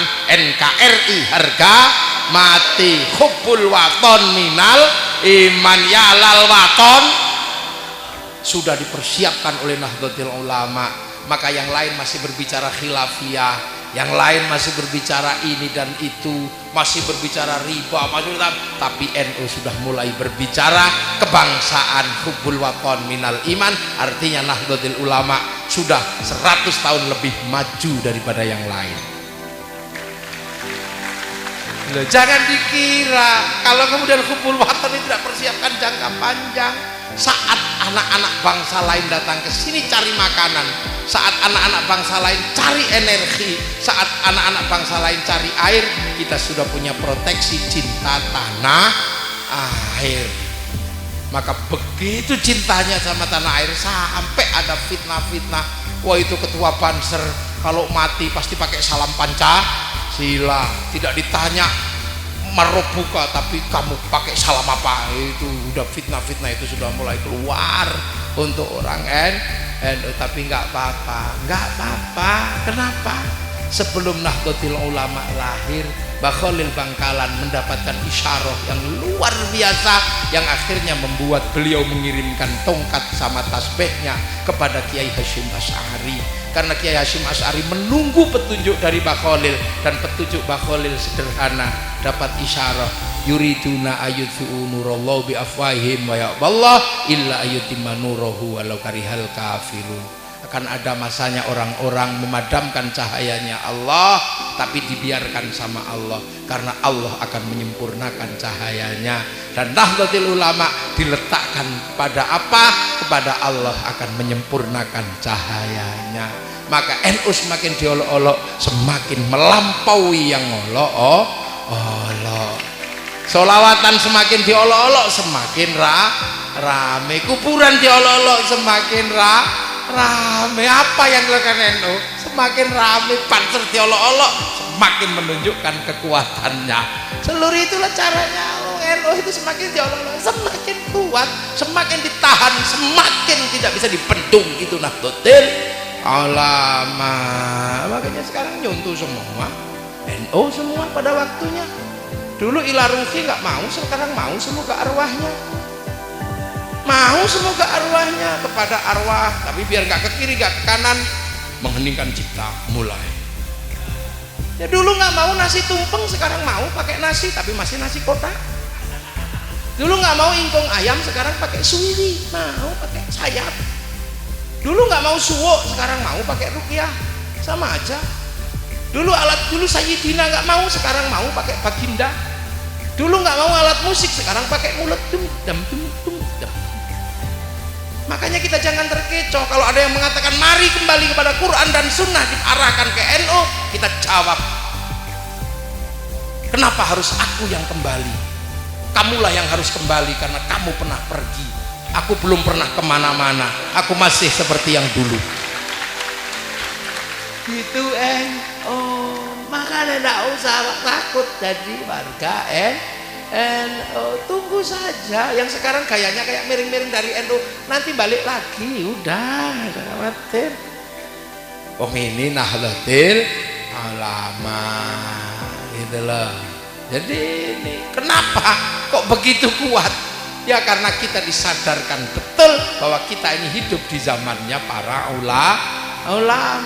Makanya dibikinkan wadah namanya Nahdlatul Ulama, agar kita tidak lupa kedudukan kita sebagai muridnya ulama. Kalau sahabat ya Nahdlatul sahabat, Nahdlatul tabiin, kita ini Nahdlatul Ulama. Maka gayanya ya dia muridnya ulama. Ya kalau sholat ya ditunggu yang masih di sawah, itu kan gaya muridnya ulama, ya kan? Kalau masih belum datang tunggu wong muridnya ulama itu kalau sholat seling mundur, kadang masih di sawah, masih makani sapi. Maka adzan duhur mestinya jam setengah 12, kadang mundur sampai jam 2. Allahu Akbar, Allahu Akbar. Belum datang tunggu lagi, Robbana ya Robbana, sampai datang semua. Kedua terus kalau sholat Allahu Akbar. Ya gitu. Kenapa? Karena orang NU ini orang kampung biasa, matanya masih belum bisa sholat ya kan? Makanya kiainya Allahu Akbar. Dan yang penting orang NU punya sarung ini mampu menjadi penahan aurat laki-laki baina surah warrukbah, karena dilinting, akhirnya ada lintingannya di atas pusar, akhirnya Allahu Akbar nyantol. Nggak perlu begini karena khawatir melorot, wong ada cantolannya di sini. Gak usah serius-serius ini guyon ini, jangan serius-serius nanti viral. Biasa orang Allahu Akbar. Kenapa? Karena di belakangnya santrinya lihat. Kalau yang Allahu Akbar, yaiku ini nyetop apa lah kan ini. Biasa lah. Terus sholat Allahu Akbar. Orang NU tahu sholat di masjid itu nggak khusyuk di sekitar sini karena jauh dari Ka'bah. Ka'bah itu pemancar utama, masjid sini pemancar lokal, sinyalnya kadang hilang. Allahu Akbar, ada bakso lewat sinyalnya hilang. Ding ding ding, bakso. Allahu Akbar, gertak hujan, ya Allah, kerupukku kehujanan. Akhirnya Kiai ya udah deh, daripada sholat bocor kepalanya ke sana diimami surat bagus ya kepanjangan. Akhirnya apa? Ditambal sehabis sholat la ilallah pakai zikir. Ada yang protes, kenapa zikirnya gedek-gedek begini? Sahabat zikirnya diem. Sahabat murid Rasulullah wal jamaah pertama, murid langsung Rasulullah diem begini hatinya kepada Allah. Murid ulama Madura ikut diem, dia tidur. Makanya kalau ikut NU enak sampean, karena kalau nggak tidur bisa gedek terus kiainya bunyi la ilallah, kok keras bunyinya, biar yang tua-tua dengar bisa menirukan. Nah kalau ikut yang itu bunyi apa nggak tahu bisa. Ini cara NU ya.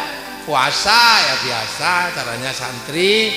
Kalau santri puasa ya pakai imsak biar mataharinya walaupun nggak kelihatan tidak bablas. Kalau orang Arab khaitil abyadi khaitil aswadinya kelihatan karena padang pasir. Orang sini nggak kelihatan, maka pakai imsak. Itu pakai imsak. Setelah itu kalau puasa jangan terlalu banyak melek, karena orang sini kalau puasa nggak khusyuk. Lihat jambu, lihat mangga, pengen makan. Kalau orang Arab lihat padang pasir khusyuk karena nggak ada yang pengen makan padang pasir. Daripada puasa gak khusyuk, udah lebih baik tidur. Maka punya dalil yang terkenal, naumuso imin ibadah. Tidurnya orang puasa itu ibadah. Akhirnya tidur terus. Begitu tidur terus para kiai pusing kok gak bangun-bangun. Akhirnya para kiai pergi ke pasar beli mercon. Akhirnya kalau Ramadan dar, maka seluruh stakeholder Bangkalan gak usah emosi kalau ada mercon di bulan Ramadan, karena bagi santri mercon adalah perangkat ahli sunnah wal jamaah. Itu relatif begitu biasa dor. Dan kiai bisa uji kekhusyuan. Kalau dor berarti gak khusyuk sholatnya. Jangan itu caranya santri, makanya indah. Dimanapun kalau santri NU itu ada, indah, bisa menerima perbedaan, biasa. Lo ya, terus tengah malam santri punya cara biar gak pada tidur, pakai gentong, tuk tek, sahur enggak sahur sakarepmu. Ya, haji juga sama caranya santri, nggak langsung ke Mekah karena ngantrinya 25 tahun, makanya latihan dulu. Kemana? Ke alun-alun Bangkalan. Labbaik Allahumma hajjan. Iya, ibadahnya haji, niatnya haji, ihramnya beneran, Ka'bahnya triplek. Terus kalau sudah berangkat diantar 1 bis, 2 bis ke asrama haji Sukolilo Surabaya. Yang pergi haji masuk asrama, yang nganterin belok kebun binatang Surabaya. Makanya kumakuah. Ini nama kuah. Itu sama kita ini indah, makanya santri ini menempuh jalan yang luar biasa, belajar agama dengan berbagai cara, dengan cara-cara yang indah. Dengan Rasulullah, santri punya cara. Jauh kita nggak ketemu Rasulullah di Makkah, kita di sini rindu pada Rasulullah, tapi santri punya cara membangun kerinduan dengan solawatan santri ya kayak santri. Yang santri muda ya marhaban ya nural aini, marhaban jantal husaini, la marhaban. Santri yang muda yang senengane duror ya assalamun samirun kulakini atajaddad. Itu santri muda. Yang tua ya kayak tadi itu. Halo ya Nabi, salam alaika ya Rasul, salam alaika. Ya tadi itu yang tua, namanya seni hadroh ya itu tadi. Allah ya Nabi. Kalau itu kalau diteruskan ada tanakal atau ada tua-tua. Kalau yang ibu-ibu punya gaya sendiri muridnya ulama santri ini. Ya Rasulullah salamun alaika ya Rabbi Aisyah. Oh, nyambung memang penggemar dangdut. Orang Madura itu kalau nyanyi dangdut Imam S. Arif itu suaranya lebih baik putih mata daripada putih tulang, bila ku terima sisa cintamu lagi.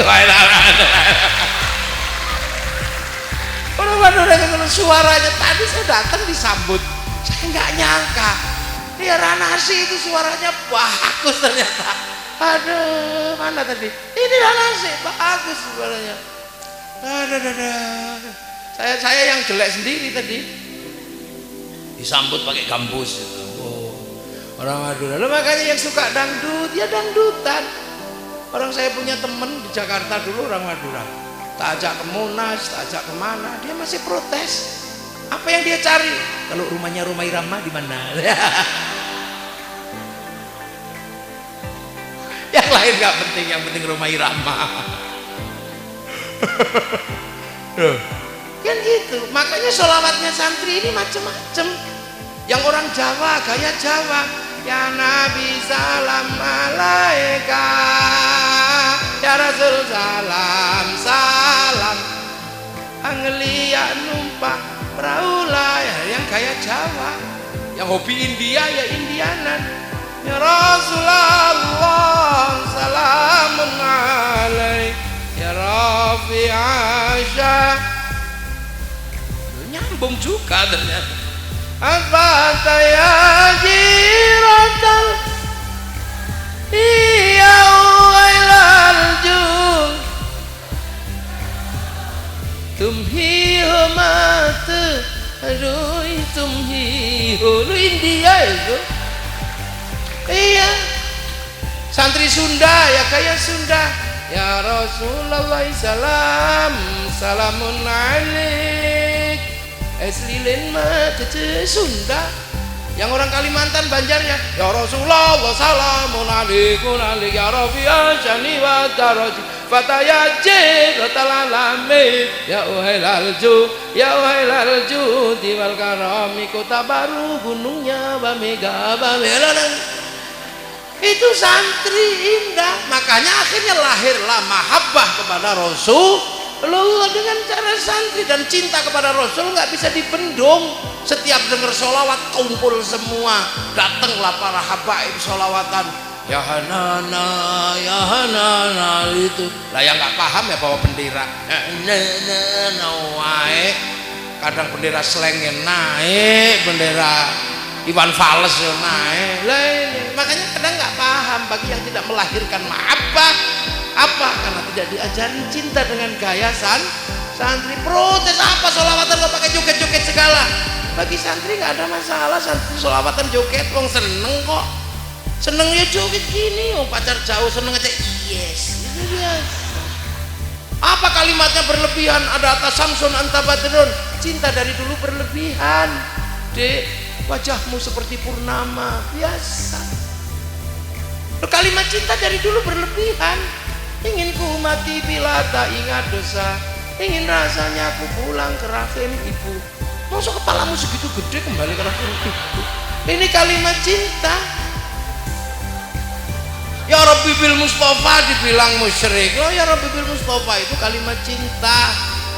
Jangan dimusyrikkan, karena banyak kalimat cinta kalau dicerna secara zahir musyrik. Dek, sehari aku tidak bertemu denganmu, mati aku. Ya musyrik, masa gak ketemu sehari mati. Nah itu kalimatnya Rhoma Irama, itu setengah musyrik. Ku tahu rumus dunia. Emang kamu tahu rumusnya dunia? Kayak Allah aja loh. Itu dari dulu kalimat cinta itu begitu. Makanya jangan heran ada kalimat cinta yang aneh. Pacar hilang, tanya Allah, nggak mau SMS atau WA.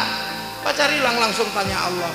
Seandainya aku bertemu Tuhan, akan kutanyakan tentang dirimu. Itu kalimat mahabbah. Ya Allah, makanya kadang kita ini orang santri itu mahabbahnya sudah macam-macam, cintanya itu. Makanya ada yang sholawatan, ada yang kebagian banyak, ada yang kebagian dikit. Setiap malam cuma nuduk tung, ya nggak apa-apa, terima. Ada yang tang, ada yang cuma tung gitu ya, terima. Maka jangan tanya cinta kepada Rasul kalau pada santri. Apapun yang akan dilakukan demi cintanya pada Rasulullah. Nggak ada santri kok tidak cinta sama Rasulullah. Jangan mengada-adalah ada santri gak cinta Rasul, itu aneh-aneh aja kamu. Iya. Robi'ah al-Adawiyah, kalimat cintanya, wah itu serem lagi itu. Ya Allah, kalau ada nikmat buatku di dunia, aku gak butuh, berikan sama musuh-musuhmu. Kalau ada nikmat buatku di akhirat, aku juga gak butuh dan aku gak peduli, berikan sama kekasih-kekasihmu. Kalau ibadahku karena aku pengen surga, ya Allah, tutup surga itu dariku. Kalau ibadahku karena aku takut neraka, buka neraka, bakar aku di dalamnya. Tapi kalau ibadahku karena aku rindu padamu, ya Allah, awas ya Allah, jangan kau palingkan wajahmu dariku. Berani sampean? Dengar aja tercengang, serem sekali. Itu kalimat cinta. Makanya yang bisa menggambarkan cinta dengan baik itu namanya Ibnu Katsir, nulis kitab Qissatul Anbiya, menceritakan manuk ketik jatuh cinta. Manuk ketik yang kecil gitu jatuh cinta, merayu kekasihnya di samping singgasana Nabi Sulaiman. Dia lupa kalau Nabi Sulaiman itu ngerti bahasa burung. Pede aja dia, dek ketik. Apa? Mas ketik. I love you, Fred. Burung ketik emosi, mana dibilang I love you, Fred. Manuk ketik ini berdiri, dek ketik, aku cinta padamu. Jangan kau bilang Fred seperti itu. Apakah kau harus membuktikan cintaku padamu? Kalau aku harus membuktikan dengan meruntuhkan kerajaan Sulaiman ini, akan aku runtuhkan kerajaan ini. Akan aku hancur leburkan kerajaan ini. Akan aku porak-porandakan kerajaan ini. Akan aku rebut mahkota Sulaiman, aku persembahkan padamu sebagai tanda cintaku padamu. Lah Nabi Sulaiman dengar gitu kan ketawa. Masa manuk ketik yang segini mau menghancurkan kerajaannya? Nabi Sulaiman malah ketik mulutmu itu loh katanya. Cari wong cowok lambemu. Tapi manuk ketik ya biasa aja, ya Sulaiman, jangan begitulah. Kamu nggak usah, aku tahu nggak mungkin menghancurkan kerajaanmu, aku kecil. Tapi kenapa aku berani mengatakan itu? Ya aku kecil, karena itulah kalimat ketik kalau lagi jatuh cinta. Ya, santri punya mekanismenya, makanya NU itu dinamis. Lini agama dinamis, lini kehidupan sosial dinamis, lini kebangsaan dinamis. Akhirnya apa? NU akan menjadi bagian dari perubahan masa depan dunia. Fa insya Allah kita akan menjadi bagian itu kalau kita istiqomah berada dalam Jam'iyah Nahdlatul Ulama. Itu ya. Amma ba'du. Ya ini mukaddimah ini selesai. Ini baru mukaddimah, saya belum mulai ngaji. Lo kan kiai kalau ngaji kan pakai amma ba'du. Ya tadi saya sudah belum, amma ba'du sudah belum. Ini baru amma ba'du, artinya baru selesai mukaddimah, belum mulai. Jadi lu nggak jadi hujan kok. Tadi kalau jadi hujan berhenti, saya nggak jadi. Lu itu baru kita sebut Syekhona Khalil, lu udah nggak hujan. Nggak hujan, karena hujannya nggak ada. Makanya NU itu enak. Iya, kalau nggak bisa share it karena nggak punya wifi, pakai wifi-nya para ulama. Iya kan? Kita ini kan sering dilaruhi siapa Pak D gitu, wah nggak punya wifi, wong kita nggak pernah download. Tapi kita ini punya wali, punya nabi yang punya kuota tersendiri karena pernah download. Syekhona Khalil itu tiap malam nggak pernah tidur. Apa? Munajat kepada Allah, download. Akhirnya punya wifi. Nah kita diajak download 2 jam tidur. Ya Allah, ya Allah, ya Allah, ya Allah. Tapi pengennya share it pahala ke nenek kita, share it pahala ke kakek kita. Orang sampai nggak punya wifi gimana mau share it? Makanya kita sering sekali pakai wifi gratisan. Kalau ada call datang, akhirnya kita selalu pakai wifi besar, pakai Rasulullah untuk ngirim program kecil kita. Ila hadratin Nabiyil Mustafa, itu kan sama dengan .co.id. Wa ila jamil anbiya'i wal mursalin wal ulama'i wa syuhada'i was salihin wa ila jami' awliya'illahi min asy-syariq ila magharib fi barriha wa bahriha wa naqulu sultanul awliya Syekh Abdul Qadir Al-Jilani radhiyallahu anhu. Oh ini wifi besar kita sebut. Wa ya abaina umatina masyayikhina wa nakhusu khususan ila Syekhana Khalil Bangkalan. Ya abaina wa nakhusu khususan ila ruhi Pakdi Wadul Fatihah. Nah, akhirnya kan yang kita kecil-kecil ini ikut ke wifi yang besar. Akhirnya terkirim lah. Ada orang nggak percaya, masa Fatihah bisa dibagi ke sedunia? Ya jangankan Fatihah, tinju aja bisa. Sampai kan nggak pernah lihat tinju di Amerika sana. Ada satu orang yang nyuting, tapi orang ini ngerti, dipancarkanlah, naikkan lewat wifi-nya satelit. Dari satelit dibagi ke seluruh dunia. Akhirnya kita pun kebagian, namanya siaran langsung. Bagiannya sama, walaupun kita nggak punya wifi, tapi kita punya bagian langsung, namanya siaran langsung sama. Makanya orang kalau nggak percaya doa bisa dibagi, orang ini pasti nggak punya TV. Ini ya Allah, ya Allah. Nah, makanya dulu kita ya, ada ngapalkan kitab gitu ya, kita wasilahi yang ngarang. Alfiyah itu kalau pakai wifi-nya penyusunnya kita bisa ketemu. Sambil ngantuk-ngantuk ini nggak clear. Qala Muhammadun wa ibnu Maliki Ahmadur Rabbil akhir Maliki Zalian ala Nabi Mustafa alil mustamilin syarabah wa astagfirullah bi alfiyah maqasidun nawi bi amahwiyah tuqaribul aqsam wa taqdir dhambi ghairi sukhtin. Punya aku lebih baik, nantang wifi ya hilang. Batak tadi ridhombi wa risuktin faibatan alfiyata Ibnu Mu'ti, lebih bagus dari alfiyahnya Ibnu Mu'ti, nantang wifi ya hilang sih. Akhirnya bahwa bisa bin haidun tafdila mustaujibun dana iyal jamila. Lo maka jangan sekali-sekali sampai suudon sama wifi, nggak nyambung sampean nanti. Loh cocok ya udah cocok Marlena. Jadi itu makanya cocok lah itu. Ya santri itu begitu. Kalau nggak pakai wifi.co.id, cocok ya. Iya itu Madura asli. Pakai shot asli. Ya udah, ini alhamdulillah Bangkalan malam hari ini menunjukkan cintaannya pada Nahdlatul Ulama, dan barokah Nahdlatul Ulama setelah diterpa dengan sekian persoalan, kita membuktikan barokahnya Syekhona Khalil yang diberikan kepada Mbah Hasyim Asy'ari lewat tongkatnya dan tasbihnya. Dan sekarang malam hari ini di Bangkalan ada sebuah pasukan baru. Apa tadi? Pasukan tongkat tasbih yang langsung dikomando oleh Rakaror, syuting Rakaror. Itu patongtas, pasukan tongkat dan tasbih. Ya nanti itu tongkatnya pakai apa? Pakai rotan. Ya nanti saya bilang sama orang di Kalimantan Timur yang masih punya rotan. Iya, apa? Iya nanti titip rotan gitu. Nanti tak coba nanti dibilangin sama sana rotan. Oh engki ongku ya Allah. Loh itu tahu lo sampean jangan lihat itu. Itu besok masuk surga nggak pakai ditanya, langsung belum masuk. Sampean masih ngantri, ditanya satu-satu dia udah dadar gitu.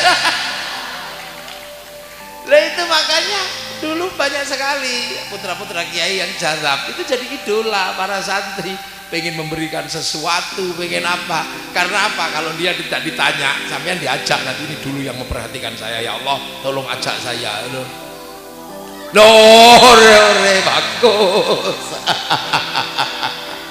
Ya Allah indah.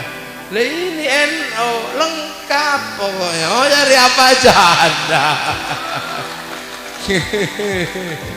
Ya Allah luar biasa. Dan malam hari ini bulan bisa lurus sama panggung ini. Ini luar biasa. Wajahnya. Dah ya. Dah malam. Semoga kita semua dalam ridha Allah. Nahdlatul ulama diridhani Allah.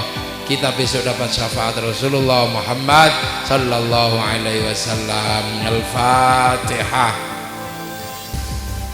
Siratal ladzina an'amta 'alaihim ghairil maghdubi 'alaihim waladdallin. Amin. Ihdinas siratal mustaqim. Wallahul muwaffiq ila aqwamit thoriq. Assalamualaikum warahmatullahi wabarakatuh.